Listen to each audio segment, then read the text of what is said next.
शन्नो मित्रः शं वरुणः शन्नो भवत्वर्यमा शन्न इन्द्रो बृहस्पतिः शन्नो विष्णुरुक्रमः नमो ब्रह्मणे नमस्ते वायो त्वमेव प्रत्यक्षं ब्रह्मासि त्वमेव प्रत्यक्षं ब्रह्म वदिष्यामि ऋतं वदिष्यामि सत्यं वदिष्यामि तन्मामवतु तद्वक्तारमवतु अवतु माम् अवतु वक्तारम् शान्ति शान्ति शान्तिः हरिः ओम् श्रीगुरुभ्यो नमः हरिः ओम्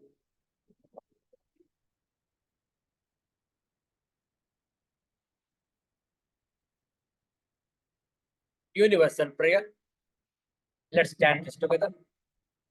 O hidden light, vibrant in every atom. O hidden light, shining in every creature.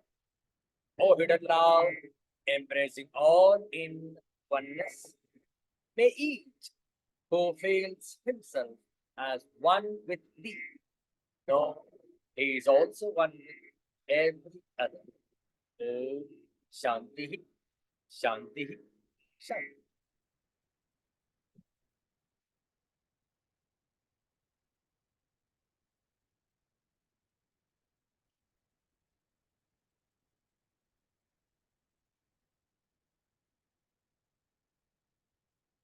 ಇಂದು ವೈಶಾಖ ಮಾಸ ಶುದ್ಧ ಪಂಚಮಿ ಆಚಾರ್ಯ ಶಂಕರರ ಜಯಂತಿ ಹಾಗೆಯೇ ಶ್ರೀ ರಾಮಾನುಜಾಚಾರ್ಯರ ಜಯಂತಿಯೂ ಹೌದು. ಇಂತಹ ಶ್ರೇಷ್ಠವಾದಂತಹ ದಿನದಂದು ಈ ಆಹ್ಲಾದಕರವಾದಂತಹ ವೈಶಾಖ ಮಾಸ ಸಂಜೆಯಲ್ಲಿ ಶ್ರೀಮದ್ ಭಗವದ್ಗೀತೆಯ ಅಧ್ಯಯನಕ್ಕಾಗಿ ಮತ್ತೆ ಸಮಾಗಮಗೊಂಡಿದ್ದೇವೆ.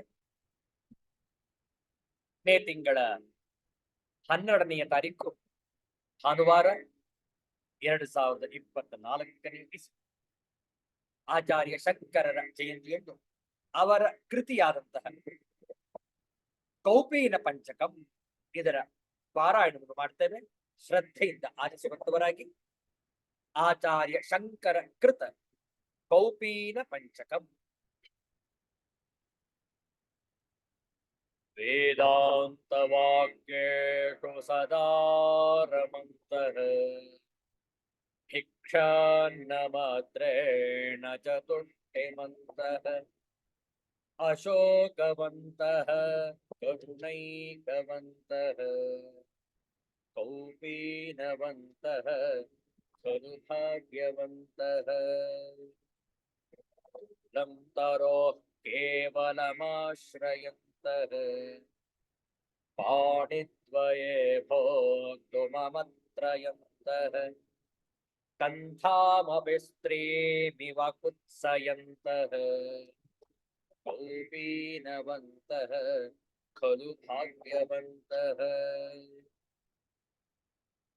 ದೇಹಾಭಿಮಾನಂ ಪರಿಹತ್ಯ ದೂರಾತ್ ಆತ್ಮಾನಮಾತ್ಮನ್ಯವಲೋಕಯಂತಃ ಅಹರ್ನಿಶಂ ಬ್ರಹ್ಮಣಿ ಯೇ ರಮಂತಃ ಕೌಪೀನವಂತಃ ಖಲು ಭಾಗ್ಯವಂತಃ ಸ್ವಾನಂದಭಾವೇ ಪರಿತುಷ್ಟಿಮಂತಃ ಸಂಶಾಂತ ಸರ್ವೇಂದ್ರಿಯವೃತ್ತಿಮಂತಃ ನಾಂತನ್ನ ಮಧ್ಯನ್ನ ಬಹಿಸ್ಮರಂತಃ ಕೌಪೀನವಂತಃ ಖಲು ಭಾಗ್ಯವಂತಃ ಪಂಚಾಕ್ಷರಂ ಪಾವನಮುಚ್ಚರಂತಃ ಪತಿಂ ಪಶೂನಾಂ प्रतिभावयन्तः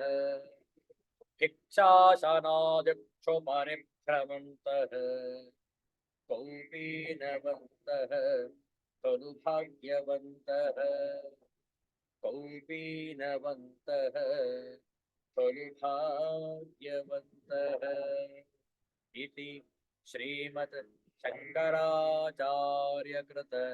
कौपीनपञ्चकं सम्पूर्णम्। श्री आदिशंकराचार्य जगद्गुरु महाराज की जय।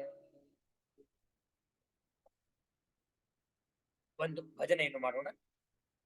ಒಂದು ನಾರಾಯಣನ ಭಜನೆ ಸಾಹಿತ್ಯವನ್ನು ಪರದೆಯ ಮೇಲೆ ಹಂಚಿಕೊಡ್ತೇವೆ.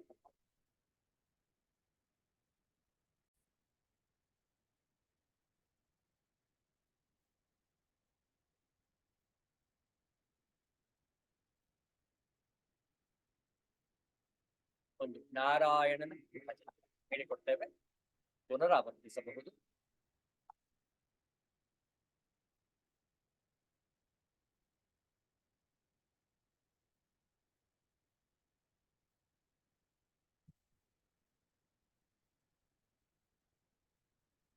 अनंत रूप अनंत नाम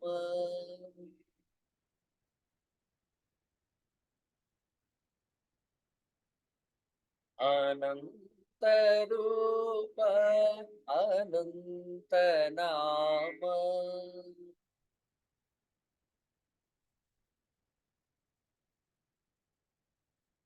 आदिमूल नारायण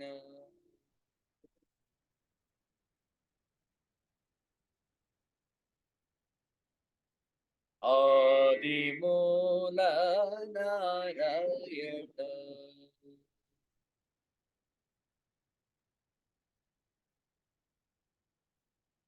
अनंत रूप अनंत नाम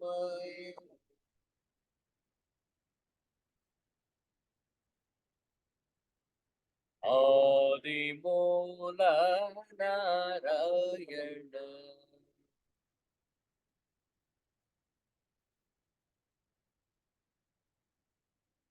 अनंत शयना हे जगन्नाथ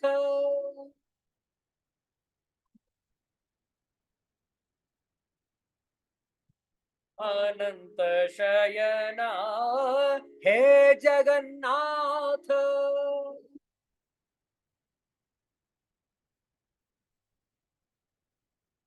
कमल नयन हे माधव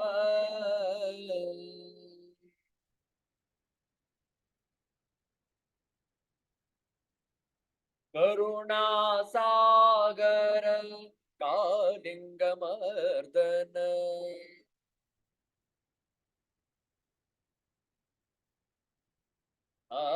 करुणा सागर कालिंगमर्दन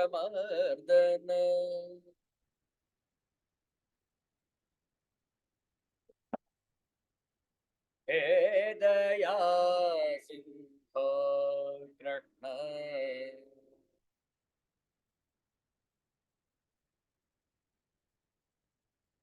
अनंत रूप अनंत नाम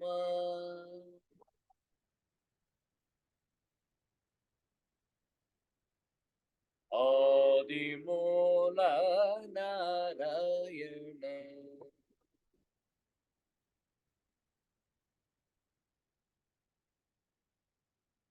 विश्वरूप विश्वाधार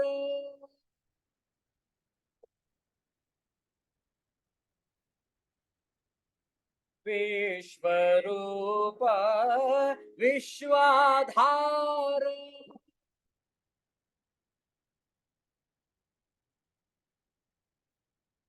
विश्वेश्वर हे नारायण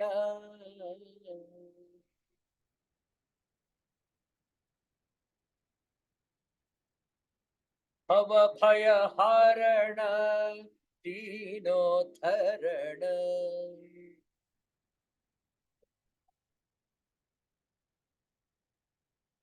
भवभयहरण दीनोद्धरण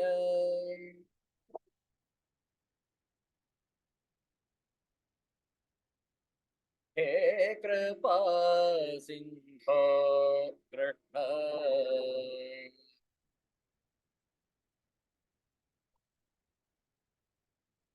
अनंत रूप अनंत नाम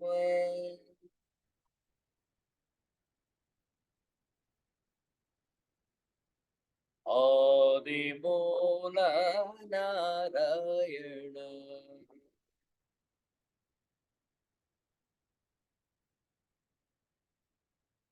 अनंत रूप अनंत नाम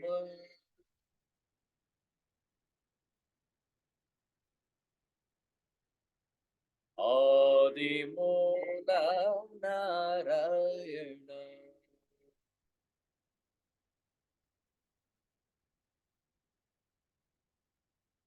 आदि मूल नारायण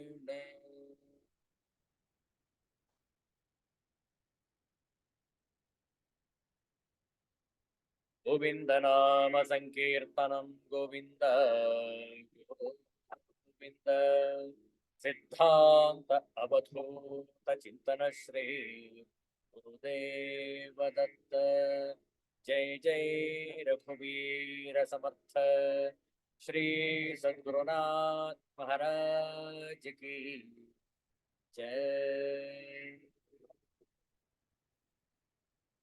ಶ್ರೀಮದ್ ಭಗವದ್ಗೀತೆಯ ನವಮೋಧ್ಯಾಯದ ಕೆಲವು ಶ್ಲೋಕಗಳ ಪಾರಾಯಣ. ನಮ್ಮ ಪವಿತ್ರವಾದ ಗ್ರಂಥವನ್ನು ಮುಂದಿಟ್ಟುಕೊಂಡಿದ್ದೀನಿ ಅಂತ ಹೇಳಿ ಭಾವಿಸ್ತೇವೆ. 9ನೆಯ ಅಧ್ಯಾಯವನ್ನು ತೆರೆಯುವುದು. 9ನೆಯ ಅಧ್ಯಾಯದ ಶ್ಲೋಕದ ಸಂಖ್ಯೆ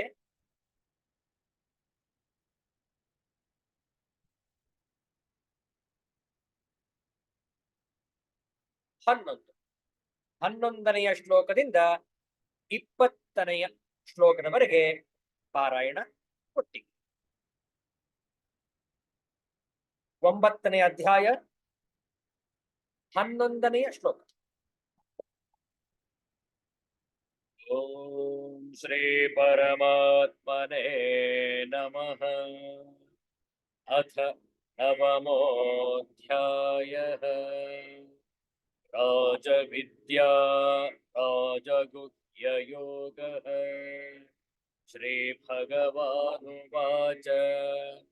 अवजानन्ति मां मूढा पौरुषें तनुमाश्रितं परं भावमजानन्तः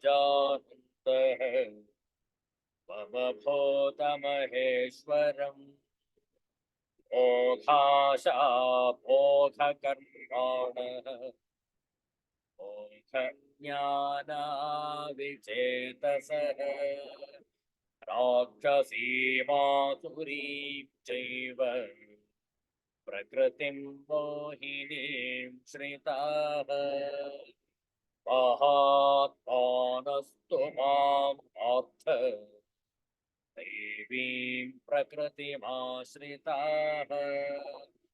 भजन्त्यनन्यमनसः ज्ञात्वा भूतादिमव्ययम् सततं कीर्तयन्तो मां यतन्तश्च दृढव्रताः नमस्कन्तश्च मां भक्त्या नित्ययुक्ता उपासते ज्ञानयज्ञेन चाप्यन्ये यजन्तो मामुपासते एकत्वेन पृथक्त्वेन बहुधा विश्वतो मुखम् अहं क्रतुरहं यज्ञः वधाहमहमो कथम् मन्त्रोऽहमहमेवाज्यम् अहमग्निरहं हुतम् पिताहमस्य जगतः माता धाता पितामहः वेद्यं पवित्रमोङ्कारः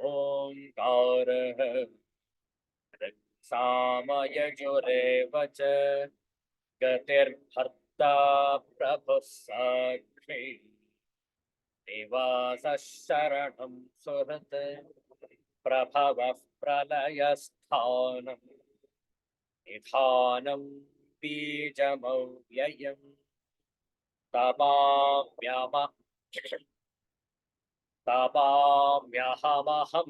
वर्षम् निगृह्णाम्युत्सृजामि च अमृतं चैव मृत्युश्च सदसच्चाहमर्जुन त्रैविद्या मां सोमपाः भूतपापाः यज्ञैरिष्ट्वा स्वर्गतिं प्रार्थयन्ते ते पुण्यमासाद्य सुरेन्द्रलोकम् अश्नन्ति दिव्यान् दिवि देवभोगान् ॐ शान्ति शान्ति शान्तिः हरिः ॐ श्रीगुरुभ्यो नमः हरिः ॐ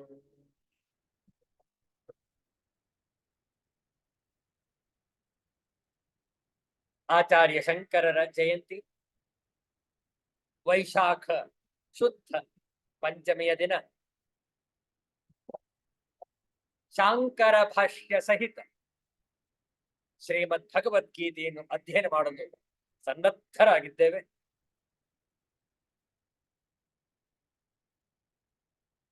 ನಿನ್ನೆ ದಿವಸ ಚರ್ಚೆ ಮಾಡುವಾಗ ಒಂದು ಪ್ರಶ್ನೆಯನ್ನು ಭಕ್ತರು ಕೇಳಿದರು. ಯಾವ ಯಾವ ದೇವರುಗಳನ್ನು ನಾವು ಈಗ ಉಪಾಸನೆ ಮಾಡ್ತಾ ಇದ್ದೇವೆ ಅದು ಸರಿಯೋ, ಅಥವಾ ಯಾವುದೇ ನಾಮರೂಪವಿಲ್ಲದ ಭಗವಂತನನ್ನು ಆರಾಧಿಸುವುದು ಸರಿಯೋ, ಈ ಪ್ರಶ್ನೆಯನ್ನು ಕೇಳಿದ್ರು. ನಿನ್ನೆ ಸತ್ಸಂಗ ಆದ ನಂತರ ಪ್ರಶ್ನೋತ್ತರದಲ್ಲಿ ಒಬ್ಬ ಭಕ್ತ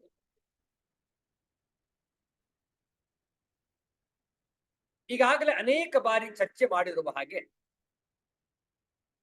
ಭಗವಂತನ ಉಪಾಸನೆ ಸಗುಣ ಸಾಕಾರವಾಗಿಯೂ ಮಾಡಬಹುದು, ನಿರ್ಗುಣ ನಿರಾಕಾರವಾಗಿಯೂ ಉಪಾಸಿಸಬಹುದು. ನಿಮಗೆ ಯಾವುದು ಅನುಕೂಲಕರವೋ ಅದನ್ನು ಮಾಡುವುದು. ಭಗವಂತ ಅಪ್ಪಣೆ ಕೊಡಿಸಿದ ಹಾಗೆ ಯೇ ಅಪಿ ಅನ್ಯ ದೇವತಾ ಭಜಂತಿ, ಕೆಲವರು ಅನ್ಯ ದೇವತೆಗಳನ್ನು ಪೂಜಿಸಿದರೂ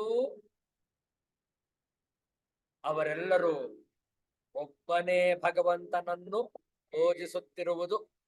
ಈ ಜ್ಞಾನವನ್ನು ಇಟ್ಟುಕೊಂಡು ನೀವು ಯಾವುದೇ ಪೂಜೆಯನ್ನು ಮಾಡಿ, ಯಾವುದೇ ದೇವರ ರೂಪವನ್ನು ಇಟ್ಟುಕೊಳ್ಳಿ, ಒಳ್ಳೆಯದು. ಆದರೆ ಅಂತರ್ಜ್ಞಾನವಿರಲಿ, ಎಲ್ಲವೂ ಕೂಡ ಭಗವಂತನಿಗೆ ಸೇರುವುದು. ಅಲ್ಲಿ ಭೇದವನ್ನು ಮಾಡಬಾರದು. ದೇವರುಗಳಲ್ಲಿ ಭಿನ್ನತೆ ಇಲ್ಲ, ಭೇದವಿಲ್ಲ. ದೇವನೊಬ್ಬ ನಾಮ ಹಲವು, ಏಕಂ ಸತ್ ವಿಪ್ರಾಹ ಬಹುಧಾ ವದಂತಿ. ಒಬ್ಬನೇ ದೇವ, ಅನೇಕರಿಲ್ಲ. ಅನೇಕ ನಾಮಗಳು ರೂಪಗಳು ಇದ್ದರೂ ಭಗವಂತನ ಮೂಲ ಒಂದೇ. ಹೌದಲ್ಲ? ಕೃಷ್ಣನ ಭಜನೆಯನ್ನು ಮಾಡೋಣ, ಶಿವನ ಭಜನೆಯನ್ನು ಮಾಡೋಣ, ದೇವಿಯ ಪೂಜೆಯನ್ನು ಮಾಡೋಣ, ಲಲಿತಾ ಸಹಸ್ರನಾಮ ಪಾರಾಯಣ ಮಾಡೋಣ. ಎಲ್ಲವೂ ಕೂಡ ಒಂದೇ. ಹಾಗಾದ್ರೆ ಭಗವಂತನು ಸ್ತ್ರೀ ರೂಪವೋ ಪುರುಷ ರೂಪವೋ? ಭಗವಂತನಿಗೆ ನಾಮರೂಪಗಳು ಇಲ್ಲದೆ ಇರುವುದರಿಂದ ಯಾವುದೇ ಲಿಂಗವನ್ನು ಜೋಡಿಸಲಿಕ್ಕೆ ಸಾಧ್ಯವಿಲ್ಲ. ಪುಲ್ಲಿಂಗ ಸ್ತ್ರೀಲಿಂಗ ಇಲ್ಲ. ಭಗವಂತನೊಬ್ಬ. ರೂಪವೇ ಇಲ್ಲದಿರುವಾಗ ಲಿಂಗ ಭೇದವೆಲ್ಲಿ ಬಂತು? ವಿಚಾರ ಮಾಡಿ. ಆದರೂ ನಮ್ಮಲ್ಲಿ ಅನೇಕರು, ಅಧಿಕಾಂಶ ಜನರು ಅನ್ಯ ದೇವತೆಗಳನ್ನು ಭಜಿಸುವರು, ಪೂಜಿಸುವರು ಭಿನ್ನತೆಯ ದೃಷ್ಟಿಯಿಂದ. ದೇವನೊಬ್ಬ ಅನ್ನುವ ವಿಚಾರವನ್ನು ಮರೆತು ಬಿಡ್ತಾರೆ, ವಿವಿಧ ಪೂಜೆಯನ್ನು ಮಾಡ್ತಾರೆ. ಕಾರಣ ಫಲಗಳ ಆಕಾಂಕ್ಷೆ, ಫಲಗಳ ನಿರೀಕ್ಷೆ. ಉದಾಹರಣೆಗೆ, ನನಗೆ ಹಣ ಬೇಕಾಗಿದೆ. ನನ್ನ ಒಂದು ಉತ್ಪತ್ತಿ ನನ್ನ ಕುಟುಂಬವನ್ನು ನಡೆಸಲು ಸಾಲ್ತಾ ಇಲ್ಲ. ನನಗೆ ಧನ ಇನ್ನು ಹೆಚ್ಚು ಬೇಕಾಗಿದೆ. ಏನ್ ಮಾಡಬೇಕು? ಲಕ್ಷ್ಮೀ ಪೂಜೆಯನ್ನು ಮಾಡಿ ಅಂತಾರೆ ಒಬ್ರು. ಆಯ್ತು, ಲಕ್ಷ್ಮಿಯ ಆರಾಧನೆಯನ್ನು ಆರಂಭ ಮಾಡ್ತೇನೆ ನಾನು. ಯಾಕೆ? ಫಲದ ನಿರೀಕ್ಷೆಯಲ್ಲಿ ನನಗೆ ಹೆಚ್ಚು ಲಾಭವಾಗಲಿ, ನನಗೆ ಹೆಚ್ಚು ಹಣ ಬರುವಂತಾಗಲಿ, ನನಗೆ ಧನ, ಕನಕ, ವಜ್ರ, ವೈಡೂರ್ಯ, ಆಭರಣಗಳು ದೊರಕಲಿ. ಏನ್ ಮಾಡಿದ್ರಿ ನೀವು? ಲಕ್ಷ್ಮೀ ಪೂಜೆಯನ್ನು ಮಾಡಿದ್ವಿ. ಯಾತಕ್ ಮಾಡಿದ್ರಿ? ಹಣ ಬರಲಿ ಅನ್ನುವ ಫಲದ ಆಕಾಂಕ್ಷೆಯಿಂದ, ಇಚ್ಛೆಯಿಂದ, ಆಸೆಯಿಂದ. ಯಾವ ಯತಿಗಳಿಗೆ ಆಸೆಯೇ ಇಲ್ಲವೋ, ಯಾವುದೇ ಬಯಕೆಗಳೇ ಮನಸ್ಸಿನಲ್ಲಿ ಸ್ಫುರಿಸುವುದಿಲ್ಲವೋ, ಅವರು ಯಾರಿಗೆ ಪೂಜೆ ಮಾಡಬೇಕು? ವಿಚಾರ ಮಾಡಿ. ಇನ್ನೇನು ವೈಶಾಖ ಶುದ್ಧ ಹುಣ್ಣಿಮೆ ಇನ್ನೇನು ಕೆಲವು ದಿವಸಗಳಲ್ಲಿ ಬರಲಿದೆ. ಇವಾಗಲೇ ಪಂಚಮಿ 5ನೇ ದಿವಸ, ಹುಣ್ಣಿಮೆ 15ನೇ ದಿವಸ. ಇನ್ನು ಕೇವಲ 10 ದಿವಸಗಳಲ್ಲಿ ಬರಲಿದೆ ವೈಶಾಖ ಶುದ್ಧ ಹುಣ್ಣಿಮೆ, ಬುದ್ಧ ಪೂರ್ಣಿಮಾ. ಹೌದಲ್ಲ? ಬುದ್ಧನ ಸಂದೇಶವೇನು? ಆಸೆಯೇ ದುಃಖಕ್ಕೆ ಮೂಲ. ವಿಚಾರ ಮಾಡಿ. ಶಾಸ್ತ್ರ ಏನ್ ಹೇಳ್ತಾ ಇದೆ? ಆಕಾಂಕ್ಷೆಗಳು, ಆಸೆಗಳು, ಬಯಕೆಗಳು, ವಾಂಛೆಗಳು, ಇಚ್ಛೆಗಳು ಇದ್ದಷ್ಟು ನಾವು ಅನ್ಯ ದೇವತೆಗಳನ್ನೇ ಪೂಜೆ ಮಾಡ್ತೇವೆ. ಹೌದಲ್ಲ? ಅನ್ಯ ದೇವತೆಗಳನ್ನು ಪೂಜೆ ಮಾಡಿದ್ರೂ ಭಗವಂತನ ಆರಾಧನೆ ಅದುವೇ. ಆದ್ರೆ ನಾವು ಭೇದವನ್ನು ಇಟ್ಟುಕೊಂಡು ಪೂಜೆಯನ್ನು ಮಾಡ್ತೇವೆ. ಹೌದಲ್ಲ? ಅಭೇದ ದೃಷ್ಟಿಯಿಂದ ಎಲ್ಲವೂ ಕೂಡ ಭಗವಂತನಿಗೆ ಸೇರುವುದು ಅನ್ನುವುದಾದರೆ ನಾವು ಏನು ಕೇಳಿಕೊಳ್ಳೋದೇ ಇಲ್ಲ ಭಗವಂತನ. ಹೌದಲ್ಲ? ಯಾಕೆ?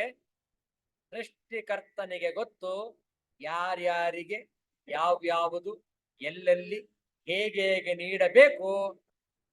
ಆ ವಿಧಿ ಲಿಖಿತದಂತೆ ನಡೆಯುವುದು ಭಗವಂತನಿಗೆ ಸ್ಪಷ್ಟವಾಗಿ ತಿಳಿದಿದೆ. ಹೌದಲ್ಲ? ನಾವೇನು ಕೇಳುವ ಅಗತ್ಯ ಇಲ್ಲ. ಆದ್ರೆ ನಮ್ಮ ಅಜ್ಞಾನ, ನಮ್ಮ ಒಂದು ಚಿತ್ತ ಶುದ್ಧಿಗೋಸ್ಕರ ನಾವು ಭಗವಂತನ ಆರಾಧನೆಯನ್ನು ಮಾಡಿ ಫಲಗಳನ್ನು ಕೇಳಿಕೊಳ್ತೇವೆ. ಈಡೇರಬಹುದು, ಈಡೇರದೆ ಇರಬಹುದು. ಆದರೆ ನಾವು ಜ್ಞಾನ ಮಾರ್ಗದಲ್ಲಿ ನಡೆಯುವಾಗ ಯಾವುದೇ ಬಯಕೆಯನ್ನು, ಇಚ್ಛೆಯನ್ನು, ಆಸೆಯನ್ನು ಇಟ್ಟುಕೊಳ್ಳದೆ ಇರುವುದು ಒಳ್ಳೆಯದು. ವಿಚಾರ ಮಾಡಿ. ಆಸೆ ಇರುವುದಾದರೆ ಇರಲಿ, ಭಗವಂತನ ದರ್ಶನವಾಗಲಿ. ಆಕಾಂಕ್ಷೆ ಇರುವುದಾದರೆ ಇರಲಿ, ನಾನು ನನ್ನ ಆತ್ಮಸ್ವರೂಪದಲ್ಲಿ ಒಂದಾಗಿ ಇರುವಂತಾಗಲಿ. ನೋಡಿ, ಇಂತಹ ಬಯಕೆಗಳನ್ನು ಇಟ್ಟುಕೊಳ್ಳಿ, ನಮ್ಮ ಕರ್ಮಗಳು ಕೂಡ ಸವೆಯುವುದು ಇಂತಹ ಶುದ್ಧವಾದ ಅಧ್ಯಾತ್ಮ ಬಯಕೆಗಳಿಂದ. ಹೌದಲ್ಲ? ವಿಚಾರ ಮಾಡೋಣ. 21ನೇ ಶ್ಲೋಕ, 20ನೇ ಶ್ಲೋಕ. ನಿನ್ನೆ ದಿವಸ ಆರಂಭ ಮಾಡಿದ್ವು. 20ನೇ ಶ್ಲೋಕದ ಶಾಂಕರ ಭಾಷ್ಯವನ್ನು ನೋಡೋಣ.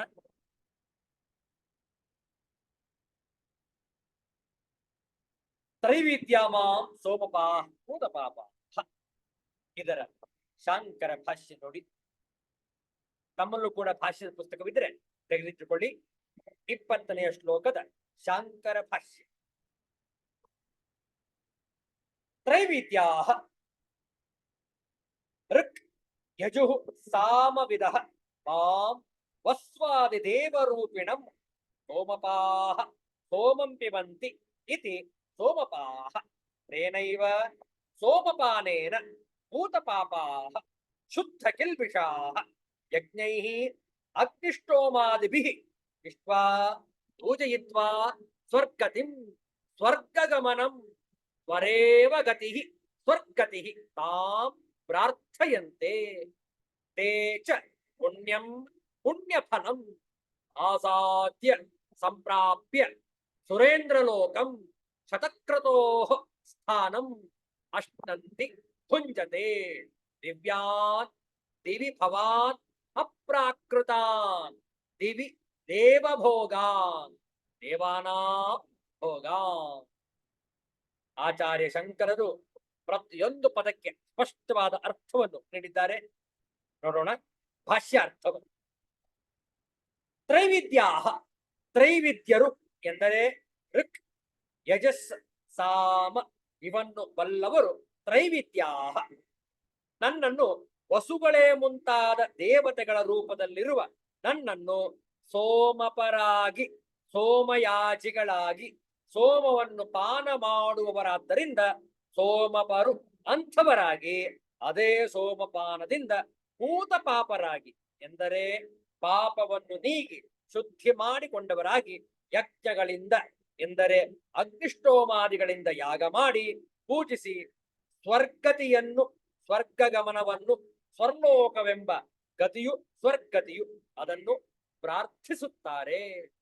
ಮತ್ತು ಅವರು ಪುಣ್ಯದ ಫಲವಾದ ಸುರೇಂದ್ರ ಲೋಕವನ್ನು ಶತಕ್ರತುವಿನ ಸ್ಥಾನವನ್ನು ಹೊಂದಿ ಪಡೆದುಕೊಂಡು ದಿವ್ಯವಾದ ಸ್ವರ್ಗದಲ್ಲಿ ಇರುವ ಅಪ್ರಾಕೃತವಾದ ದೇವಭೋಗಗಳನ್ನು ದೇವತೆಗಳ ಭೋಗಗಳನ್ನು ಸ್ವರ್ಗದಲ್ಲಿ ಉಣ್ಣುವರು, ಅನುಭವಿಸುತ್ತಾರೆ.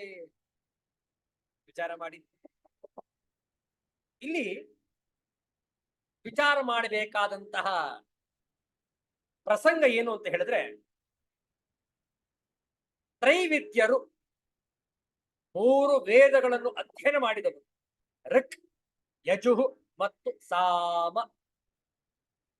ಅಥರ್ವಣ ವೇದ ನಂತರ ಜೋಡಿಸಿಕೊಂಡದ್ದು. ಆದ್ದರಿಂದ ತ್ರೈವಿದ್ಯ. ಕೆಲವರ ಹೆಸರು ಇದೆ ನೋಡಿ, ಸರ್ನೇಮ್ ಅಲ್ಲಿ ತ್ರಿವೇದಿ ಅಂತ ಇರುತ್ತೆ. ಇನ್ ಕೆಲವರ ಸರ್ನೇಮ್ ಚತುರ್ವೇದಿ ಅಂತ ಇರುತ್ತೆ. ನಮ್ಮ ಕರ್ನಾಟಕದಲ್ಲಿ ಹಿಂದೆ ಒಬ್ಬ ರಾಜ್ಯಪಾಲರು ಆಗಿ ಹೋಗಿದ್ದರು. ಅವರ ಹೆಸರು ಚತುರ್ವೇದಿ. ಹೌದಲ್ಲ? ಸರ್ನೇಮ್ ಅದು ಅಡ್ಡ ಹೆಸರು. ತ್ರಿವೇದಿ. ಇನ್ನು ಕೆಲವು ದ್ವಿವೇದಿ ಕೂಡ ಇರ್ತಾರೆ. ದ್ವಿವೇದಿ, ತ್ರಿವೇದಿ, ಚತುರ್ವೇದಿ ಅಂದ್ರೇನು? ಆ ಕುಟುಂಬದವರು, ಆ ಮನೆತನದವರು ದ್ವಿವೇದಿ, 2 ವೇದಗಳನ್ನು ಅಧ್ಯಯನ ಮಾಡಿದವರು ದ್ವಿವೇದಿ. ತ್ರಿವೇದಿ 3 ವೇದಗಳನ್ನು. ತ್ರೈವಿದ್ಯಾಮಾಂ ತ್ರೈವಿದ್ಯಾ ತ್ರೈವಿದ್ಯರು. ಚತುರ್ವೇದಿ 4 ವೇದಗಳನ್ನು ಅಧ್ಯಯನ ಮಾಡಿದರು. ಇಲ್ಲಿ 3 ವೇದಗಳ ಉಲ್ಲೇಖವಾಗಿದೆ. ಋಕ್ ಯಜುಃ ಸಾಮ. ಈ ಒಂದು ತ್ರೈವಿದ್ಯರು ಸಾಧಕರು ಏನ್ ಮಾಡ್ತಾರೆ? ಭಗವಂತನನ್ನು ವಸು, ಆದಿತ್ಯ ಇತ್ಯಾದಿ ದೇವತೆಗಳನ್ನು ಭಜಿಸುವರು, ಪೂಜಿಸುವರು. ಇಲ್ಲಿ ನೋಡಿ, ವಸುಗಳು ಅಂತಂದ್ರೆ ರುದ್ರರು ಇರ್ತಾರೆ. ರುದ್ರರು, ವಸುಗಳು, ಆದಿತ್ಯರು ಮುಂತಾದ ರೂಪದಲ್ಲಿಯೂ ಪರಮಾತ್ಮನೇ ಇರುತ್ತಾನೆ. ಆದ್ದರಿಂದ ವಸ್ವಾದಿಗಳಿಗಾಗಿ ಯಾಗವನ್ನು ಮಾಡಿದರೂ ಪರಮಾತ್ಮನನ್ನೇ ಪೂಜಿಸಿದಂತೆ. ಹೌದಲ್ಲ? ಇವರು ವಸುಗಳನ್ನು, ರುದ್ರರನ್ನು, ಆದಿತ್ಯರನ್ನು ಪೂಜಿಸುವರು, ಭಜಿಸುವರು, ಉಪಾಸಿಸುವರು. ಇದರಿಂದ ಏನಾಗತ್ತೆ? ಅವರು ಸೋಮಪಾನ ಮಾಡಿದ ಹಾಗೆ ಆಗತ್ತೆ. ಇಲ್ಲಿ ಸ್ಪಷ್ಟವಾಗಿ ತಿಳಿದುಕೊಳ್ಬೇಕು, ಸೋಮಪಾನ ಅಂದ್ರೆ ಅರ್ಥ ಏನು. ಅನೇಕರು ಇದನ್ನು ಅಪಾರ್ಥ ಮಾಡ್ಕೊಳ್ತಾರೆ. ಸೋಮಪಾನ ಅಂತಂದ್ರೆ ಯಾವುದೋ ಒಂದು ರೀತಿಯಾದಂತಹ ಪೇಯ, ಪಾನೀಯ ಎಂದು ತಿಳಿದುಕೊಳ್ತಾರೆ. ಆದ್ರೆ ಸ್ಪಷ್ಟವಾಗಿ ತಿಳಿದುಕೊಳ್ಳೋಣ, ಸೋಮರಸ ದೊರಕುವುದು ಒಂದು ಉತ್ಕೃಷ್ಟವಾದಂತಹ ಗಿಡದಿಂದ. ಆ ಗಿಡದಿಂದ ರಸವನ್ನು ಉತ್ಪನ್ನ ಮಾಡುತ್ತಾರೆ. ಆ ರಸವನ್ನು ಯಜ್ಞ ಯಾಗಾದಿಗಳಲ್ಲಿ ಬಳಸಿ ಅದನ್ನು ನಂತರ ಸೇವಿಸುವರು, ಅಮೃತಪಾನ ಮಾಡುವರು. ಅದು ಅಮೃತದಂತೆ ಎಲ್ಲ ರೋಗಗಳನ್ನು ಗುಣಪಡಿಸುವ ಸಾಮರ್ಥ್ಯ ಉಳ್ಳದ್ದು ಸೋಮಪಾನ. ಆದ್ದರಿಂದ ಅವರಿಗೆ ಹೆಸರು ಸೋಮಯಾಜಿ. ಸೋಮ ಯಜ್ಞಗಳನ್ನು ಮಾಡುವವರು ಸೋಮಯಾಜಿ, ಸೋಮಪಾನ ಮಾಡುವವರು. ಆ ಅಮೃತಪಾನವನ್ನು ಮಾಡಿ ಏನು ಪರಿಣಾಮ? ಅದರಿಂದ ಭೂತ ಪಾಪಾಹ, ಎಲ್ಲ ಪಾಪಗಳನ್ನು ನಿವಾರಿಸಿಕೊಳ್ಳುವರು. ವಿಚಾರ ಮಾಡಿ, ಯಾರು ಯಜ್ಞ, ಯಾಗ, ಹೋಮ, ಹವನ, ಭಜನೆ, ಜಪ, ಪೂಜೆ ಇತ್ಯಾದಿ ಕೈಂಕರ್ಯಗಳನ್ನು ಮಾಡುವರೋ ಅವರೆಲ್ಲರೂ ಭೂತ ಪಾಪಾಹ, ತಮ್ಮ ಪಾಪಗಳನ್ನು ತೊಡೆದುಕೊಳ್ತಾ ಇರ್ತಾರೆ. ವಿಚಾರ ಮಾಡಿ, ಯಾಕೆ? ಅವೆಲ್ಲವೂ ಶುದ್ಧ ಆಚರಣೆಗಳು, ಸನಾತನ ಹಿಂದೂ ಧರ್ಮದ ಆಚರಣೆಗಳು. ವಿಚಾರ ಮಾಡಿ, ಯಾವಾಗ ನಾವು ಧರ್ಮ ಮಾರ್ಗ ಪ್ರವೃತ್ತರಾಗಿರುತ್ತೇವೆಯೋ ಕೆಟ್ಟದ್ದನ್ನು ಮಾಡುವುದಿಲ್ಲ, ಹೌದಲ್ಲ, ಅಧರ್ಮ ಮಾರ್ಗದಲ್ಲಿ ಹೋಗುವುದಿಲ್ಲ. ಆಗ ನೀವು ಅಮೃತಪಾನ ಮಾಡಿದಂತೆ, ಸೋಮಪಾನ ಮಾಡಿದಂತೆ ಚಿತ್ತ ಶುದ್ಧಿ ಆಗುವುದು. ಭೂತ ಪಾಪಾಹ ಎಂದರೆ ಪಾಪವನ್ನು ನೀಗಿ ಶುದ್ಧಿ ಮಾಡಿಕೊಂಡವರಾಗಿ ಅಗ್ನಿಷ್ಟೋಮಾದಿಗಳಿಂದ ಯಾಗವನ್ನು ಪೂಜಿಸಿ ಸ್ವರ್ಗಗತಿ, ನೋಡಿ, ಸ್ವರ್ಗಗಮನ ಇದನ್ನು ಪ್ರಾರ್ಥಿಸುತ್ತಾರೆ. ಈಗ ಅನೇಕರಿಗೆ ಪ್ರಶ್ನೆ, ಸ್ವಾಮೀಜಿ, ಸ್ವರ್ಗ ಲೋಕ ಅನ್ನುವುದು ಇದೆಯೇ, ನರಕ ಅನ್ನುವುದು ಇದೆಯೇ? ನನ್ನ ಪ್ರಕಾರ ಅದನ್ನು ನಾನು ಯಾವುದು ನಂಬುವುದಿಲ್ಲ. ಇದ್ದರೆ ದಯಮಾಡಿ ತಿಳಿಸಿ. ಅನೇಕರು ಪ್ರಶ್ನೆ ಮಾಡ್ತಾರೆ. ಅನೇಕರ ಮನಸ್ಸಿನಲ್ಲಿ ಈ ಗೊಂದಲವಿದೆ. ಸ್ಪಷ್ಟವಾಗಿ ಹೇಳಿಬಿಡೋಣ. ಭಗವಂತನ ನಲ್ಲುಡಿ, ಭಗವಂತನ ವಾಣಿ, ಶ್ರೀಮದ್ ಭಗವದ್ಗೀತೆಯ ವಿಚಾರ. ಈಗ ನೋಡಿ, ಈ ಎಲ್ಲ ಚಿತ್ತಶುದ್ಧಿ ಆಗುವ ಕಾರ್ಯಗಳನ್ನು ಯಾರು ಮಾಡ್ತಾ ಇದ್ದಾರೆ ಅವರೆಲ್ಲರಿಗೂ ಒಂದು ಬಯಕೆ ಏನು? ನನಗೆ ನನ್ನ ಒಂದು ಶರೀರ ಅಸುನೀಗಿದ ನಂತರ ನಾನು ಸ್ವರ್ಗಲೋಕವನ್ನು ತಲುಪಬೇಕು, ಹೌದಲ್ಲ? ಅದಕ್ಕೋಸ್ಕರ ಪ್ರಾರ್ಥನೆ ಮಾಡ್ತಾ ಇದ್ದಾರೆ, ನನಗೆ ಸ್ವರ್ಗಗತಿ ಪ್ರಾಪ್ತಿಯಾಗಲಿ, ನರಕ ಬೇಡ ನನಗೆ. ಯಾಕೆಂದ್ರೆ ನರಕದಲ್ಲಿ ಅನೇಕ ಯಾತನೆಗಳನ್ನು ಅನುಭವಿಸಬೇಕಾಗುವುದು, ನನಗೆ ಸ್ವರ್ಗಲೋಕ ಬೇಕು. ಯಾಕೆ? ನಿಮ್ಮ ಪ್ರಕಾರ ಸ್ವರ್ಗದಲ್ಲಿ ಅಂಥದ್ದೇನಿದೆ? ಸ್ವರ್ಗದಲ್ಲಿ ದಿವಿ ದೇವ ಭೋಗ, ದೇವತೆಗಳು ಆನಂದವಾಗಿ ರಮಿಸುವರು. ವಿಚಾರ ಮಾಡಿ,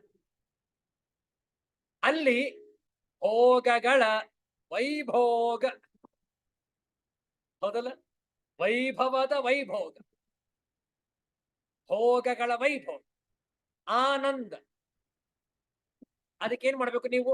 ನಾನು ಶತಕೃತು ಯಾಗ ಮಾಡ್ಬೇಕು ಅಂದ್ರೆ 100 ಬಾರಿ ಯಾಗವನ್ನ ಮಾಡಬೇಕು ನಾನು. ಆ 100 ಯಜ್ಞಗಳು ಪೂರ್ಣ ಆಗುತ್ತಿದ್ದ ಹಾಗೆ ನನಗೆ ಇಂದ್ರ ಪದವಿ, ಸ್ವರ್ಗಲೋಕ. ವಿಚಾರ ಮಾಡಿ, ಬಹುಶಃ ನೀವು ಅನೇಕ ಕಥೆಗಳಲ್ಲಿ ಪುರಾಣಗಳು ಓದಿರಬಹುದು. ಅವನು 100 ಯಜ್ಞ ಮಾಡ್ತಾ ಇದ್ದಾನೆ, ಅದರ ತಪಸ್ಸಿನ ಶಕ್ತಿಯಿಂದ ಎಲ್ಲ ಕಡೆ ಅಗ್ನಿ ಪ್ರಜ್ವಲವಾಗಿದೆ.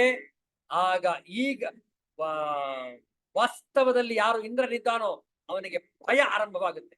ಓಹೋ, ಇವನು ನನ್ನ ಪದವಿಗೆ ಎಣಿಸ್ತಾ ಇದ್ದಾನೆ. ಇವನೊಂದು ಯಜ್ಞ ಮುಗಿಸಿಬಿಟ್ರೆ ಅವನಿಗೆ ಇಂದ್ರ ಪದವಿ, ನಾನು ಕುರ್ಚಿಯನ್ನು ಖಾಲಿ ಮಾಡಬೇಕಾಗುವುದು, ಅವನು ನನ್ನ ಸ್ಥಾನಕ್ಕೆ ಬರುತ್ತಾನೆ. ಆದ್ದರಿಂದ ಅವನ ಯಜ್ಞವನ್ನು ಅಡ್ಡಿಪಡಿಸಬೇಕು. ಹೌದಲ್ಲ? ಇದೆಲ್ಲ ನಾವು ಪುರಾಣಗಳಲ್ಲಿ ಓದಿದ್ದೇವೆ. ಯಾಕೆ? ಅಂತಹ ಮಹಾನ್ ತಪಸ್ಸು ಅದು ಸ್ವರ್ಗಲೋಕವನ್ನು ದೊರಕಿಸಿಕೊಡುವುದು. ಆದ್ರೆ ನಾವು ನೀವು ಸಾಧಕ ಹುಲುಮಾನವರು ಭಗವಂತನ ಆವಿರ್ಭಾವ ಆಗುವುದಕ್ಕೆ ಪ್ರಯತ್ನಿಸುತ್ತಿರುವವರು. ಹೌದಲ್ಲ? ಒಂದು ವಿಚಾರವನ್ನು ತಿಳಿದುಕೊಳ್ಳೋಣ. ಸಾಧಕರಾದ ಆಗಿದ್ದವರು ಸ್ವರ್ಗಲೋಕವನ್ನೇ ಆಗಲಿ ನರಕಲೋಕವನ್ನೇ ಆಗಲಿ ಕೇಳುವುದಿಲ್ಲ ಅಥವಾ ಬರಬಾರದು ಎಂದು ತಡೆಯುವುದಿಲ್ಲ. ಯಾಕೆ? ಸಾಧಕರು. ಹೌದಲ್ಲ? ಏನ್ ಮಾಡ್ತಾರ ಅವರು? ವಿಚಾರವನ್ನು ಮಾಡ್ತಾರೆ. ಸ್ವರ್ಗಲೋಕ ಎಲ್ಲಿಯವರೆಗೆ ಎನ್ನುವ ಪ್ರಶ್ನೆಯನ್ನು ಮಾಡಿಕೊಡ್ತಾರೆ. ಸ್ವರ್ಗಲೋಕ ಕೇವಲ ನಿಮ್ಮ ಪುಣ್ಯ ಕರ್ಮಗಳ ಫಲ. ಯಾರ್ಯಾರು ಪುಣ್ಯ ಕರ್ಮಗಳನ್ನು ಮಾಡುವರೋ ಅವರು ಖಂಡಿತವಾಗಿಯೂ ಅವರಿಗೆ ಸ್ವಾತಂತ್ರ್ಯವೇ ಇಲ್ಲ ಬೇಡ ಅನ್ನುವುದಕ್ಕೆ. ಸ್ವೀಕಾರ ಮಾಡಲೇಬೇಕು. ಯಾಕೆ? ನೀವು ಯಾಚಿಸಿದಿರಿ, ಕೇಳಿಕೊಂಡಿರಿ, ಪುಣ್ಯ ಕರ್ಮಗಳನ್ನು ಮಾಡ್ತಾ ಇದ್ದೇವೆ, ನನಗೆ ಸ್ವರ್ಗಗತಿ ಪ್ರಾಪ್ತಿಯಾಗಬೇಕು, ನೀವಾಗೆ ಕೇಳಿಕೊಂಡಿರಿ. ಆದ್ದರಿಂದ ನಿಮಗೆ ಸ್ವಾತಂತ್ರ್ಯವಿಲ್ಲ, ಸ್ವರ್ಗಲೋಕ ನಿಮಗೆ ದೊರಕಿಯೇ ದೊರಕುವುದು. ಅಂದ್ರೇನು? ನಿಮ್ಮ ಪುಣ್ಯ ಕರ್ಮಗಳಿಂದಾಗಿ ನಿಮಗೆ ಎಲ್ಲಾ ಸಾಂತ್ವನವು, ಮನಸ್ಸಿನ ಸಮಾಧಾನವು ಸಿಗುವುದು ನಿಮ್ಮದೇ ಆದಂತಹ ಪುಣ್ಯ ಕರ್ಮಗಳ ಫಲವಾಗಿ. ನೀವು ಕೇಳಿದರೂ ಸರಿ, ಕೇಳದಿದ್ದರೂ ಸರಿ, ಕರ್ಮ ಫಲ ಸಿದ್ಧಾಂತ ಯಾವತ್ತೂ ಕೂಡ ಎಡುವುದಿಲ್ಲ ಅಥವಾ ದಾರಿ ತಪ್ಪುವುದಿಲ್ಲ. ವಿಚಾರ ಮಾಡಿ. ಎಲ್ಲಿಯವರೆಗೆ? ಪುಣ್ಯ ಕರ್ಮಗಳ ಸಂಗ್ರಹಣೆ ಮುಗಿಯುವವರೆಗೆ. ಆ ಪುಣ್ಯ ಕರ್ಮಗಳ ಸಂಗ್ರಹಣೆ ಎಷ್ಟಿದೆಯೋ ಅಷ್ಟು ತಾವು ಆ ನೆಮ್ಮದಿಯನ್ನು, ಸಾಂತ್ವನವನ್ನು ಖಂಡಿತವಾಗಲು ಪಡೆದುಕೊಳ್ತೀರಿ. ಅದೇ ಸ್ವರ್ಗಲೋಕ. ಆದರೆ ಅದು ಮುಗಿದ ನಂತರ ವಾಪಸ್ಸು ಬರಬೇಕಾಗುವುದು ಇದೇ ಚಕ್ರಕ್ಕೆ. ಪುನಃ ಇದೇ ರೀತಿಯಾದಂತಹ ಜನನ ಮರಣ ಚಕ್ರದಲ್ಲಿ ಸಿಲುಕಬೇಕಾಗುವುದು. ವಿಚಾರ ಮಾಡಿ. ಅಂದ್ರೇನು? ಸ್ವರ್ಗಲೋಕ ತಾತ್ಕಾಲಿಕವಾದದ್ದು ಎನ್ನುವ ಅಭಿಪ್ರಾಯ. ಹೌದು, ಸ್ವರ್ಗಲೋಕ ಉಂಟು, ಖಂಡಿತವಾಗಿಯೂ ಉಂಟು. ಕೇವಲ ಸ್ವರ್ಗಲೋಕ ಮಾತ್ರವಲ್ಲ, ಇನ್ನು ಅನೇಕ ಲೋಕಗಳೂ ಉಂಟು. ನರಕಲೋಕದ ಜೊತೆಗೆ ಪಿತೃಲೋಕ, ಸುವರ್ಲೋಕ, ಮಹರ್ಲೋಕ, ಯಕ್ಷರ ಕಿನ್ನರ ಲೋಕ, ನಾಗರ ಲೋಕ, ಎಷ್ಟು ಲೋಕಗಳಿಲ್ಲ? ಲೋಕಗಳು ಉಂಟು. ಆಯಾಯ ಲೋಕಕ್ಕೆ ನಿಮ್ಮ ನಿಮ್ಮ ಕರ್ಮಗಳ ಅನುಸಾರವಾಗಿ ಅದರ ಫಲವನ್ನು ಅನುಭವಿಸಬೇಕಾಗುವುದು. ಆದರೆ ಒಂದು ತಿಳಿದುಕೊಳ್ಳಿ, ಎಲ್ಲವೂ ಕೂಡ ತಾತ್ಕಾಲಿಕ. ನಾವು ಪ್ರಯತ್ನ ಪಡ್ತಾ ಇರುವುದೇನು? ಶಾಶ್ವತವಾದ ಫಲ. ಎಂದೂ ಕೂಡ ಅಳಿಸದ, ವ್ಯಯವಾಗದ, ಕಡಿಮೆಯಾಗದ ನಮ್ಮ ತಾಣ ನಮ್ಮ ಆತ್ಮಸ್ವರೂಪ. ಅದನ್ನು ಮನಗಾಣಲು ಈ ನಮ್ಮ ಅಧ್ಯಯನದ ಪ್ರಯತ್ನ.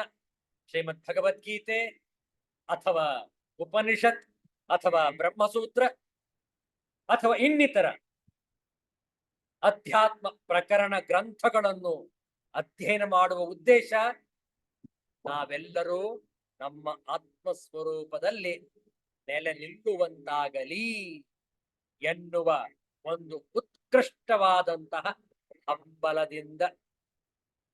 ಅದಲ್ಲ, ಆದ್ರಿಂದ ಇಲ್ಲಿ ಸ್ವರ್ಗಲೋಕವನ್ನು ಪ್ರಾರ್ಥನೆ ಮಾಡ್ತಾ ಇದ್ದಾರೆ. ಆ ಯಜ್ಞ ಯಾಗಾದಿಗಳನ್ನು ಆಚರಣೆ ಮಾಡುವಂತಹ ಮತ್ತು ಚಿತ್ತ ಶುದ್ಧಿ ಮಾಡಿಕೊಂಡು ಸ್ವರ್ಗಗತಿಯನ್ನು ಪ್ರಾರ್ಥನೆ ಮಾಡಿಕೊಳ್ತಾರೆ. ಮತ್ತು ಅವರು ಪುಣ್ಯದ ಫಲವಾದ ಸುರೇಂದ್ರ ಲೋಕವನ್ನು, ಶತಕ್ರತುವಿನ ಸ್ಥಾನವನ್ನು ಹೊಂದಿ ಪಡೆದುಕೊಂಡು ದಿವ್ಯವಾದ ಸ್ವರ್ಗದಲ್ಲಿ ಇರುವ ಅಪ್ರಾಕೃತವಾದ ದೇವತೆಗಳ ಭೋಗಗಳನ್ನು ಸ್ವರ್ಗದಲ್ಲಿ ಉಣ್ಣುವರು, ಅನುಭವಿಸುವರು. ಮುಂದಿನ ಶ್ಲೋಕ ನೋಡಿ, ಈ ವಿಚಾರ ಮುಂದುವರಿಯುತ್ತೆ. 21ನೇ ಶ್ಲೋಕ ಒಟ್ಟಿಗೆ ಪಾರಾಯಣ ಮಾಡುವ. 2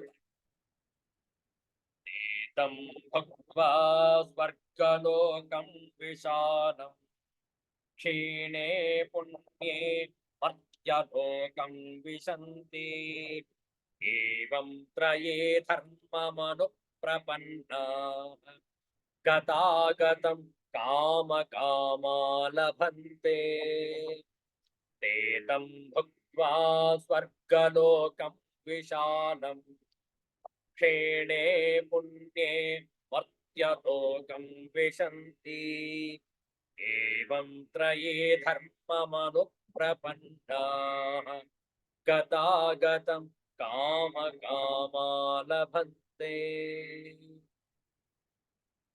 ಪದಚ್ಛೇದ ನೋಡಿಕೊಳ್ಳಿ. ತೇ ತಂ ತ್ವಾ ಸ್ವರ್ಗಲೋಕಂ ವಿಶಾಲಂ ಕ್ಷೀಣೇ ಪುಣ್ಯೇ ಮರ್ತ್ಯಲೋಕಂ ವಿಶಂತಿ ಏವಂ ತ್ರಯೀ ಧರ್ಮಂ ಅನುಪ್ರಪನ್ನಾಃ ಗತಾಗತಂ ಗತ ಆಗತಂ ಕಾಮ ಅಕಾಮಾಃ ಕಾಮ ಕಾಮಾಃ ಲಭಂತೆ. ಅನ್ವಯಾರ್ಥ ನೋಡಿಕೊಳ್ಳಿ. ತೇ ತಂ ವಿಶಾಲಂ, ಅವರು ಆ ವಿಶಾಲವಾದ ಸ್ವರ್ಗಲೋಕವನ್ನು ಭುಕ್ತ್ವಾ ಭೋಗಿಸಿ, ಪುಣ್ಯೇ ಕ್ಷೀಣೆ ಪುಣ್ಯವು ಕ್ಷೀಣಿಸಿದ ನಂತರ ಮರ್ತ್ಯಲೋಕವನ್ನು ವಿಶಂತಿ ಪಡೆಯುತ್ತಾರೆ. ಏವಂ ತ್ರಯೀ ಧರ್ಮಂ, ಈ ಪ್ರಕಾರವಾಗಿ ಸ್ವರ್ಗದ ಸಾಧನ ರೂಪಿಯಾದ ತ್ರಯೀ ಧರ್ಮಂ, 3 ವೇದಗಳಲ್ಲಿ ಹೇಳಿರುವ ಸಕಾಮ ಕರ್ಮದ ಅನುಪ್ರಪನ್ನಾಹ, ಆಶ್ರಯ ಪಡೆಯುವ ಮತ್ತು ಕಾಮಕಾಮಾಹ, ಭೋಗಗಳ ಕಾಮನೆಯುಳ್ಳ ಪುರುಷರು ಗತಾಗತಂ, ಮತ್ತೆ ಮತ್ತೆ ಆವಾಗಮನಕ್ಕೆ ಲಭಂತೆ, ಪ್ರಾಪ್ತರಾಗುತ್ತಾರೆ. ಅರ್ಥಾತ್ ಪುಣ್ಯದ ಪ್ರಭಾವದಿಂದ ಸ್ವರ್ಗಕ್ಕೆ ಹೋಗುತ್ತಾರೆ ಮತ್ತು ಪುಣ್ಯವು ಕ್ಷೀಣಿಸಿದ ನಂತರ ಮೃತ್ಯುಲೋಕಕ್ಕೆ ಬರುತ್ತಾರೆ. ಸಾರಾಂಶವನ್ನು ನೋಡಿ. ಅವರು ಆ ವಿಶಾಲವಾದ ಸ್ವರ್ಗಲೋಕವನ್ನು ಅನುಭವಿಸಿ, ಅವರು ಅಂದ್ರೆ ಯಾರು? ತ್ರೈವಿದ್ಯರು, ಸಾಧಕರು. ಅವರು ಆ ವಿಶಾಲವಾದ ಸ್ವರ್ಗಲೋಕವನ್ನು ಅನುಭವಿಸಿ ಪುಣ್ಯವು ಮುಗಿದಾಗ ಮರ್ತ್ಯಲೋಕಕ್ಕೆ ಬರುತ್ತಾರೆ. ಹೀಗೆ ಸ್ವರ್ಗದ ಸಾಧನ ರೂಪಿ 3 ವೇದಗಳಲ್ಲಿ ಹೇಳಿರುವ ಸಕಾಮ ಕರ್ಮಗಳನ್ನು ಆಚರಿಸಿ ಭೋಗಗಳ ಇಚ್ಛೆಯುಳ್ಳ ಪುರುಷರು ಪದೇ ಪದೇ ಬಂದು ಹೋಗುತ್ತಾ ಇರುತ್ತಾರೆ. ಅರ್ಥಾತ್ ಪುಣ್ಯದ ಪ್ರಭಾವದಿಂದ ಸ್ವರ್ಗಕ್ಕೆ ಹೋಗುತ್ತಾರೆ ಮತ್ತು ಪುಣ್ಯವು ಮುಗಿದಾಗ ಮರ್ತ್ಯಲೋಕಕ್ಕೆ ಬರುತ್ತಾರೆ. ಈ ಒಂದು ವಿಚಾರ ನಾವು ಸದಾ ನೆನಪಲ್ಲಿಡಬೇಕು. ಸಕಾಮ ಕರ್ಮಗಳಿಗೆ ಈ ಬಂದು ಹೋಗುವ ವ್ಯವಸ್ಥೆ ಇದೆ, ಹೌದಲ್ಲ? ಪುನರಪಿ ಜನನಂ ಪುನರಪಿ ಮರಣಂ ಯಾರಿಗೆ? ಸಕಾಮ ಕರ್ಮಿಗಳಿಗೆ. ಯಾವಾಗ ನಾವು ಪರಮಾತ್ಮನಲ್ಲಿ ಒಂದಾಗಿ ಧ್ಯಾನಾಭ್ಯಾಸವನ್ನು ಮಾಡ್ತೇವೆ, ನಿತ್ಯ ನಿರಂತರ ಅವನಲ್ಲೇ ಇದ್ದು ನಮ್ಮ ಜೀವನ ಯಾಪನೆಯನ್ನು ಮಾಡ್ತೇವೆ, ಅವರಿಗೆ ಬಂದು ಹೋಗುವ ವ್ಯವಸ್ಥೆ ಇಲ್ಲ. ಪುನರಪಿ ಜನನಂ ಪುನರಪಿ ಮರಣಂ, ಈ ನಾಟಕ ಆಡುವ ಅಗತ್ಯ ಇಲ್ಲ ಅವರಿಗೆ, ಹೌದಲ್ಲ? ಆ ಸಾಧಕರು ಪರಮಾತ್ಮನಲ್ಲಿ ಒಂದಾಗಿರುವ ವಿಚಾರ ಮಾಡಿ. ಆದ್ರೆ ಬಂದು ಹೋಗೋದು ಯಾರಿಗೆ? ಸಕಾಮ ಕರ್ಮಿಗಳಿಗೆ. ಹಾಗಾದ್ರೆ ಯತಿಗಳು ಯಾವ ಸಾಧನೆ ಮಾಡ್ತಾರೆ? ನಿಷ್ಕಾಮ ಕರ್ಮಯೋಗ. ವಿಚಾರ ಮಾಡಿ, ಅತ್ಯಂತ ಉತ್ಕೃಷ್ಟವಾದಂತಹ ಸಾಧನೆ ನಿಷ್ಕಾಮ ಕರ್ಮಯೋಗ. ಯಾವುದೇ ಕರ್ಮಗಳನ್ನು ಮಾಡ್ತಾ ಇರಲಿ, ಫಲದ ಅಪೇಕ್ಷೆ ಇಲ್ಲ. ಯಾಕೆ ಮಾಡ್ತಾ ಇದ್ದೀರಿ ನೀವು? ಸಾಧನೆಗೋಸ್ಕರ, ಚಿತ್ತಶುದ್ಧಿಗೋಸ್ಕರ, ಪರಮಾತ್ಮನಲ್ಲಿ ಒಂದಾಗಿರುವಂತಹ ಲಕ್ಷಣಕ್ಕೋಸ್ಕರ. ಮತ್ತಿನ್ಯಾವ ಫಲದ ಅಪೇಕ್ಷೆ ಇಲ್ಲ. ಯಾಕೆ? ನಮ್ಗೆ ಯಾವುದು ಬೇಡ, ನಿಷ್ಕಾಮ ಕರ್ಮಯೋಗ. ವಿಚಾರ ಮಾಡಿ, ಆ ನಿಷ್ಕಾಮ ಕರ್ಮಯೋಗದ ಸಾಧನೆಗೋಸ್ಕರ ನಾವೆಲ್ಲರೂ ಕೂಡ ಪ್ರಯತ್ನಿಸಬೇಕು. ನೋಡೋಣ, ಶಾಂಕರ ಭಾಷ್ಯ 21ನೆಯ ಶ್ಲೋಕಕ್ಕೆ.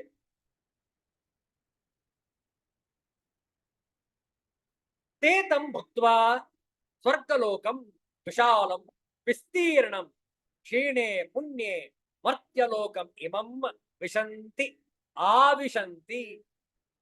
ಏವಂ ಯಥೋಕ್ತೇನ ಪ್ರಕಾರೇಣ ತ್ರಯೀ ಧರ್ಮಂ ಕೇವಲಂ ವೈದಿಕಂ ಕರ್ಮ ಅನುಪ್ರಪನ್ನಾಃ ಗತಾಗತಂ ಗತಂಚ ಆಗತಂಚ ಗತಾಗತಂ ಗಮನಾಗಮನಂ ಕಾಮಕಾಮಾಃ ಕಾಮಾನ್ ಕಾಮಯಂತೆ ಇತಿ ಕಾಮಕಾಮಾಃ ಲಭಂತೆ ಗತಾಗತಮೇವ ನತು ಸ್ವಾತಂತ್ರ್ಯಂ ಕ್ವಚಿತ್ ಲಭಂತೆ ಇತ್ಯರ್ಥಃ. ನೋಡಿ, ಕೊನೆಯ ವಾಕ್ಯ, ನತು ಸ್ವಾತಂತ್ರ್ಯಂ ಕ್ವಚಿತ್ ಲಭಂತೆ. ಅವರಿಗೆ ಸ್ವಾತಂತ್ರ್ಯವೇ ಇಲ್ಲ. ಯಾರಿಗೆ? ಸಕಾಮ ಕರ್ಮಿಗಳಿಗೆ. ನೀವು ಏನ್ ಕೇಳ್ತೀರಿಯೋ ಅದು ಸಿಗತ್ತೆ. ಆದರೆ ಶಾಸ್ತ್ರ ಹೇಳುತ್ತೆ, ಕೇಳುವುದೇ ಬೇಡಪ್ಪ, ನಿನಗೆ ಹಾಗೆ ಸಿಗತ್ತೆ. ವಿಚಾರ ಮಾಡಿ. ಆದ್ರಿಂದ ನಾವು ಈ ಅಜ್ಞಾನವನ್ನು ಹೋಗಲಾಡಿಸ್ಕೊಳ್ಬೇಕು. ಕೇಳಿ ಕೇಳಿ ಮತ್ತೆ ಮತ್ತೆ ಅದನ್ನು ಪಡೆದುಕೊಂಡು ಈ ಜನನ ಮರಣ ಚಕ್ರದಲ್ಲಿ ಯಾಕೆ ಸಿಲುಕಿಕೊಳ್ಳಬೇಕು? ನೋಡಿ, ಯಾವುದೇ ಆಕಾಂಕ್ಷೆ ಇಲ್ಲ, ಯಾವುದೇ ಇಚ್ಛೆ ಇಲ್ಲ, ಯಾವುದೇ ಸ್ವಾರ್ಥವಿಲ್ಲ. ಅಂತಹ ಜೀವನ ನಡೆಸಲು ಸಾಧ್ಯ. ಅನೇಕರು ಸಿದ್ಧ ಪುರುಷರು ಮಾಡಿ ತೋರಿಸಿದ್ದಾರೆ ನಮಗೆ. ನಾವು ಬಹುಶಃ ತಲೆ ಅಲ್ಲಾಡಿಸಬಹುದು, ಇಲ್ಲ ಸ್ವಾಮಿ ಇಲ್ಲ, ನಮ್ಮ ಕೈಲಂತೂ ಇದು ಸಾಧ್ಯ ಇಲ್ಲ ಅಂದುಕೊಳ್ಳಬಹುದು. ಆದರೆ ಮಾಡಿ ತೋರಿಸಿದವರು ಹೌದಲ್ಲ? ಅಸಂಖ್ಯ ಸಿದ್ಧ ಪುರುಷರು ಮಾಡಿ ತೋರಿಸಿದ್ದಾರೆ. ನಿಷ್ಕಾಮ ಕರ್ಮ ಯಾವುದು ಸ್ವಂತಕ್ಕೆ ಮಾಡಿಕೊಳ್ಳಿಲ್ಲ. ಪ್ರತಿಯೊಂದನ್ನು ಕೂಡ ಸಮಾಜಕ್ಕಾಗಿ, ದೇಶಕ್ಕಾಗಿ, ವಿಶ್ವಕ್ಕಾಗಿ ಮಾಡಿದರು. ಅಂತಹವರು ನಮಗೆ ಗುರುತು ಕೂಡ ಸಿಗೋದಿಲ್ಲ. ಯಾಕೆ? ಅವರಿಗೆ ಆ ಒಂದು ಪ್ರಚಾರವೂ ಬೇಡ. ಈಗಲೂ ಕೂಡ ಅನೇಕರು ಎಲೆ ಮರೆಯ ಕಾಯಿಯಂತೆ ಇದ್ದುಕೊಂಡು ತಮ್ಮ ನಿಷ್ಕಾಮ ಸೇವೆಯನ್ನು ಮಾಡ್ತಾನೇ ಇದ್ದಾರೆ ನಿರಂತರ. ಯಾವುದೇ ಮಾಧ್ಯಮದವರಿಗೂ ಕೂಡ ತೋರಿಸುವುದಿಲ್ಲ ಅಥವಾ ಪ್ರಚಾರಕ್ಕೆ ಬಯಸುವುದಿಲ್ಲ. ತಮ್ಮ ಪಾಡಿಗೆ ತಾವು ಮಾಡ್ತಾ ಇದ್ದಾರೆ. ವಿಚಾರ ಮಾಡಿ, ಅದು ನಿಜವಾದಂತಹ ಸಾಧನೆ, ಜನ್ಮದ ಸಾರ್ಥಕ್ಯವನ್ನು ಪಡೆದುಕೊಳ್ಳುವಂತಹ ರೀತಿ. ನೋಡೋಣ ಭಾಷ್ಯಾರ್ಥವು 21ನೇ ಶ್ಲೋಕ. ಅವರು ವಿಶಾಲವಾದ ಹರಡಿರುವ ಆ ಸ್ವರ್ಗಲೋಕವನ್ನು ಹೋಗಿಸಿ ಪುಣ್ಯವು ಕ್ಷೀಣವಾಗಲು ಈ ಮರ್ತ್ಯಲೋಕವನ್ನು ಪ್ರವೇಶಿಸುವರು, ಹೋಗುವರು.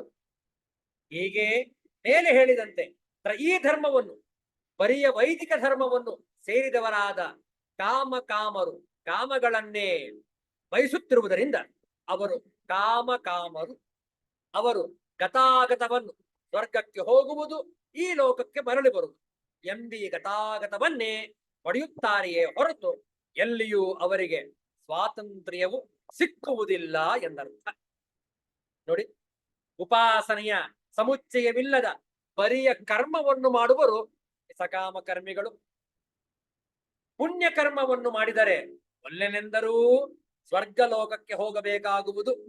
ಪುಣ್ಯವು ತೀರಿದರೆ ಇನ್ನಿಷ್ಟು ಕಾಲ ಅಲ್ಲಿಯೇ ಇರಬೇಕೆಂದು ಇಚ್ಛಿಸಿದರೂ ಭೂಲೋಕಕ್ಕೆ ಬಂದು ಬಿಡಬೇಕಾಗುವುದು. ಸಕಾಮ ಕರ್ಮಿಗಳಿಗೆ ಎಲ್ಲಿಯೂ ಸ್ವಾತಂತ್ರ್ಯವಿಲ್ಲ. ವಿಚಾರ ಮಾಡಿ, ಈ ವಿಚಾರವನ್ನು ಎಲ್ಲ ಉಪನಿಷತ್ತುಗಳಲ್ಲಿ ಹೇಳಲಾಗಿದೆ. ಬೃಹದಾರಣ್ಯಕ, ಮುಂಡಕ, ಕಠೋಪನಿಷತ್ತು, ಮಾಂಡುಕ್ಯ, ಪ್ರತಿಯೊಂದು ಉಪನಿಷತ್ತುಗಳಲ್ಲಿ ಹೇಳಿರುವ ವಿಚಾರವನ್ನು ಭಗವದ್ಗೀತೆಯು ಸಾರ ರೂಪದಲ್ಲಿ ತಿಳಿಸಿದೆ.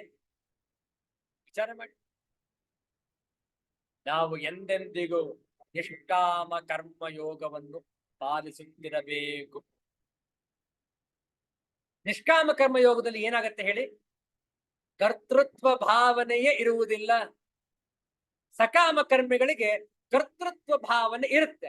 ಆದ್ದರಿಂದ ನಾನು ಮಾಡಿದ್ದೇನೆ, ನಾನು ಗಳಿಸಿದ್ದೇನೆ, ಆದ್ದರಿಂದ ನಾನು ಉಪಭೋಗಿಸಬೇಕು. ಆ ಭೋಕ್ತೃತ್ವ ಅಭಿಮಾನವೂ ಕೂಡ ಬಂದುಬಿಡುತ್ತೆ. ಯಾಕೆ? ನಾನು ಮಾಡಿದ್ದೇನೆ, ನನ್ನ ಆಸ್ತಿ, ನನ್ನ ಹಣ, ನಾನು ಉಪಭೋಗಿಸಬೇಕು. ಹೌದಲ್ಲ? ನಿಷ್ಕಾಮ ಕರ್ಮಿಗಳಿಗೆ ಅಂತಹ ಯಾವುದೇ ರೀತಿಯಾದಂತಹ ಫಲಾಪೇಕ್ಷೆ ಇಲ್ಲ. ನಿಸ್ವಾರ್ಥರು. ಎಷ್ಟು ಬೇಕೋ ಅಷ್ಟು ಉಣ್ಣುವರು, ಸಾಧನೆಯಲ್ಲಿ ತೊಡಗುವರು, ಯಾವುದೇ ಕಾಮನೆಗಳನ್ನು ಇಟ್ಟುಕೊಂಡಿರುವುದಿಲ್ಲ. ಪ್ರತಿಯೊಬ್ಬರು ಪಾಲಿಸಬಹುದು. ಕೇವಲ ಸನ್ಯಾಸಿಗಳು ಮಾತ್ರವಲ್ಲ, ಪ್ರತಿಯೊಬ್ಬ ಜೀವಿಯೂ ಕೂಡ ನಿಷ್ಕಾಮ ಕರ್ಮಯೋಗವನ್ನು ಪಾಲಿಸಬಹುದು. ಬಹಳ ಸುಲಭ ಅದು ಸ್ವಾಮಿ, ಬಹಳ ಬಹಳ ಸುಲಭ, ಯಾವುದೇ ಕಷ್ಟವಿಲ್ಲ.